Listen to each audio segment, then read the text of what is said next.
Boker Tov. Qu'est-ce qui se passe si on veut, comme on doit le faire, dire Shema Israël avec toutes les pensées nécessaires, et ça prend du temps, et on est dans un minyan qui va très très vite, et si on n'arrive pas, on n'arrive pas à faire à la vitesse où ils vont, on sera en retard pour la Hamida.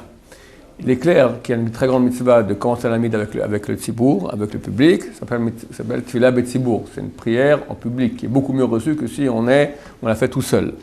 Mais néanmoins, c'est qu'un plus. La Hamida en elle-même, c'est mitzvah des Rabbanan. Kriyat Shema, c'est mitzvah d'Oraita, de la Torah. Donc le Kriyat Shema passe avant.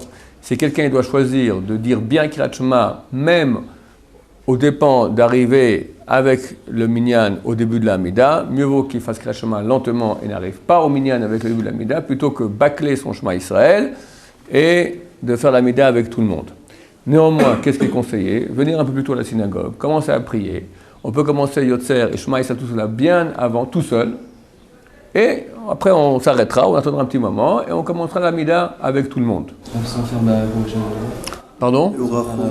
Quand le Cher Sibour dira Baruch Hashem Vorach, on répondra Baruch Hashem Vorach. On peut le répondre dans tout ce passage-là, à moins qu'on soit dans les deux premiers versets, ou entre les deux premiers versets du Shema Israël. Tout le reste, on répond. Donc on fait en sorte, on entend où il est, on fait en sorte de s'arrêter ou avant ou après. Il y a aussi une ligne dans le schéma des 13 tribus. Il n'y a pas 13 tribus, il y a les 10 commandements. Mais bon, je ne vais pas faire trop sur vous, c'est déjà beaucoup ce qu'on est en train de parler pour faire le chemin d'Israël normal. On continue maintenant. Oui. Parce que j'ai entendu Ata, c'est vers Frézen. Je ne suis pas au courant de ça. D'autres questions? Oui, c'est important de dire le Emet en même temps que tout le monde. On verra ça après à la fin, oui. On a déjà fait un cours d'ailleurs là-dessus. Est-ce que faut qu'on s'arrête pour la prière des Kohanim ou pas? Quand? Dans la Hamida? Dans la Hamida. Non. Mais parlons de Shema Israël maintenant, oui. Si on a pas eu de Kavana quand on a fait les deux passages du schéma, et on est passé, on a fini le schéma avec VA. On refait tout. On refait tout. Si quelqu'un maintenant, il se rappelle qu'il n'a pas fait Kriyat Shema avec Kavana, avec intention, le minimum dont on a parlé, même si ça a tout fini, il refait tout depuis le début à la fin. C'est pas suffisant de faire que les deux premiers versets.